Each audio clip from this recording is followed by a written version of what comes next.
Welcome aboard. Welcome to the podcast. It's time for Haack Talk with Jerry Haack.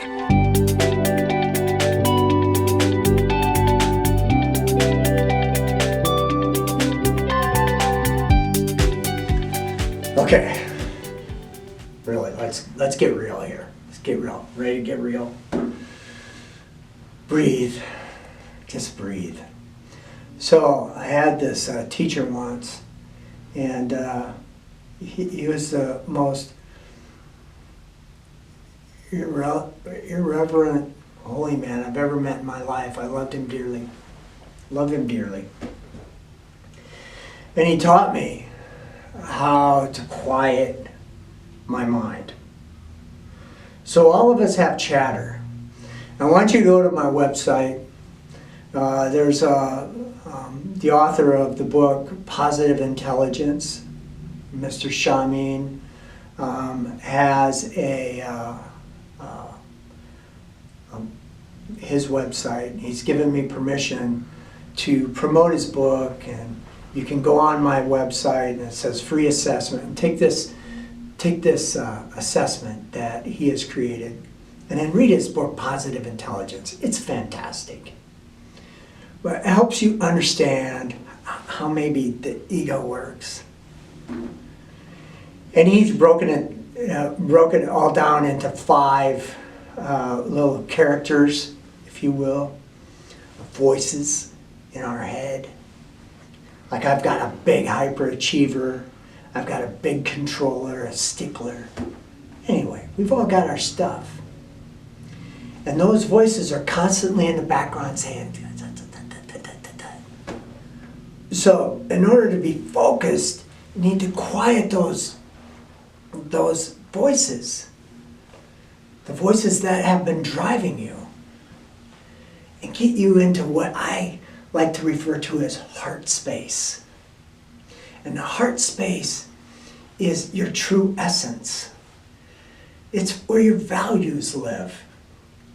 And as a coach, I create that contrast, and there's so many different values exercises that you can go through, but the best one that I have found is by Stan Slapp, called Bury My Heart in Conference Room B. And what it basically does is it helps you find, through a series of questions, what your essence is. And I like to believe that the universe, my maker, whatever you want to call it, has made an imprint on me that is my true essence. So just because I've done all these things in my life, and I've accomplished all these goals, and I've made money, and all these things, that's not who I am. Who I am is at my core. And those values override any of those voices in the back. Those values are what I stand for. Those values are it's my stake in the ground where I slam it in the ground, and this is who I am, this is what I stand for, and nobody can move me off of this freaking mark. This is me. So F you if you're trying to move me off of it. And if somebody is trying to move me off of it, I don't listen. I go a different direction, because that's my true north. There's all kinds of books out there that you can read to help you find, this is what I really stand for. And you might have these wonderful jobs, but really at the core of it, and I had this conversation with a surgeon once. It saves lives. And it's not the glamour, it's not the money, but it's the act of fulfillment that keeps them going. So I'll do whatever it takes for me to pour gas on my soul, if I have a soul. Anything that will enlighten me and help me quiet my mind and make me be still. And now they can hook these electrodes up to your head, and listen to or watch on a monitor the activity of your brain.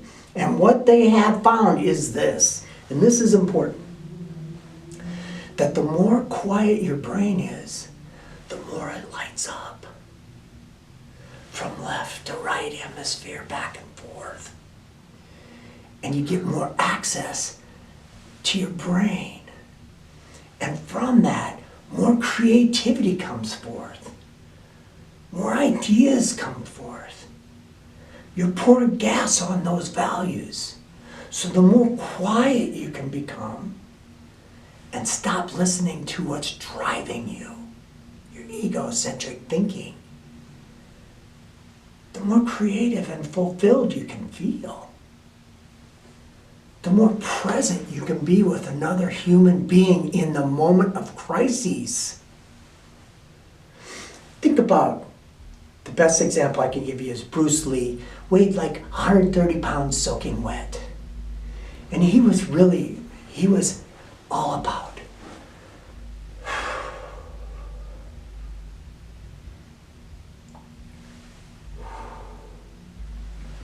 in that space. Think of the word